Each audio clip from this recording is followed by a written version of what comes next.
Part 4। अपनी भाषा का महत्व। सच्ची कहानी। डॉक्टर रघुवीर प्रायः फ्रांस जाया करते थे। वे सदा फ्रांसीसी राजवंश के एक परिवार के यहाँ ठहरा करते थे। उस परिवार में एक 11 साल की सुंदर लड़की भी थी। वह भी डॉक्टर रघुवीर की खूब सेवा करती थी। वह लड़की उन्हें अंकल बोला करती थी। एक बार डॉक्टर रघुवीर को भारत से एक लिफाफा प्राप्त हुआ। बच्ची को उत्सुकता हुई, देखे तो भारत की भाषा की लिपि कैसी है। उसने कहा, अंकल लिफाफा खोलकर पत्र दिखाइए। डॉक्टर रघुवीर ने टालना चाहा, पर बच्ची जिद पर अड़ गई। डॉक्टर रघुवीर को पत्र दिखाना पड़ा, पर देखते ही बच्ची का मुंह लटक गया। अरे, यह तो अंग्रेजी में लिखा हुआ है, आपकी देश की कोई भाषा नहीं है। डॉक्टर रघुवीर के कुछ कहते नहीं बना। बच्ची उदास होकर चली गई। उसने अपनी माँ को सारी बात बताई।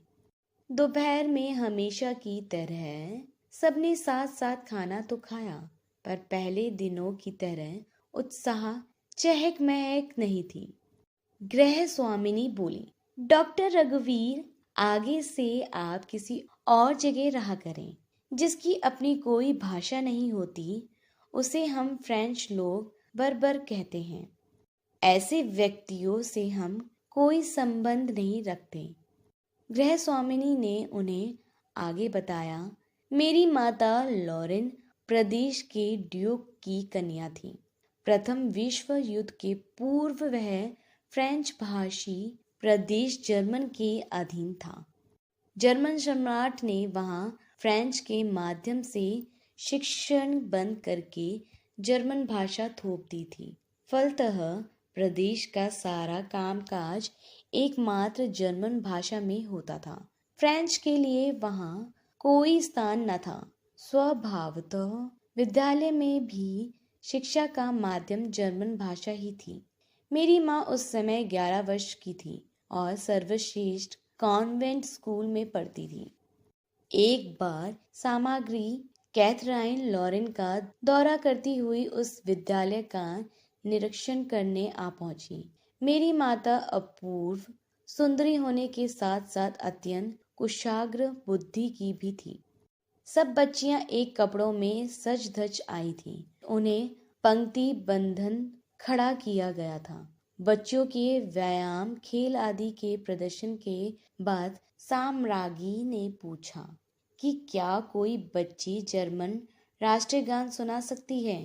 मेरी माँ को छोड़ वह किसी को याद न था। मेरी माँ ने उसे शुद्ध जर्मन उच्चारण के साथ सुंदर ढंग से सुनाया।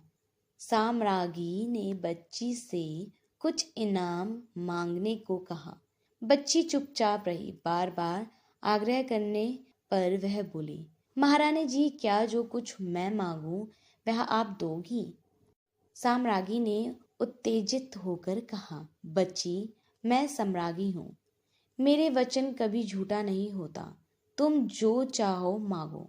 इस पर मेरी माता ने कहा, महारानी जी, यदि आप सचमुच वचन पर दृढ़ हैं तो मेरी केवल एक ही प्रार्थना है कि अब आगे से इस प्रदेश में सारा काम एकमात्र फ्रेंच भाषा में हो, जर्मन भाषा में नहीं। इस अप्रत्याशित मांग को सुनकर साम्राज्ञी पहले तो आश्चर्यचकित रह गई, किंतु फिर क्रोध से लाल हो उठी। वे बोली, लड़की, नेपोलियन की सेनाओं ने भी जर्मनी पर कभी ऐसा कठोर प्रहार नहीं किया था जैसे आज तूने शक्तिशाली जर्मनी साम्राज्य पर किया है। साम्राज्ञी होने के कारण मेरा वचन झूठा नहीं हो सकता, पर तुम जैसी छोटी सी लड़की ने इतनी बड़ी महारानी को आज पराजय दी है, वह मैं कभी नहीं भूल सकती। जर्मनी ने जो अपने बाहुबल से जीता था, उसे तूने अपनी वाणी मात्र से लौटा लिया। मैं भली भांति जानती हूँ कि अब आगे लॉरेन प्रदेश अधिक दिनों तक जर्मनों के अधीन न रह सकेगा।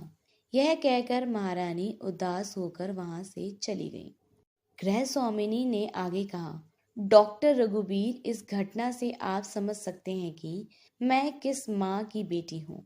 हम फ्रेंच लोग संसार में सबसे अधिक सम्मान अपनी भाषा को देते हैं, क्योंकि हमारे लिए राष्ट्र प्रेम और भाषा प्रेम में कोई अंतर नहीं। हमें अपनी भाषा मिल गई तो आगे चलकर हमें जर्मनी से स्वतंत्रता भी प्राप्त हो गई। आप समझ रहे हैं ना?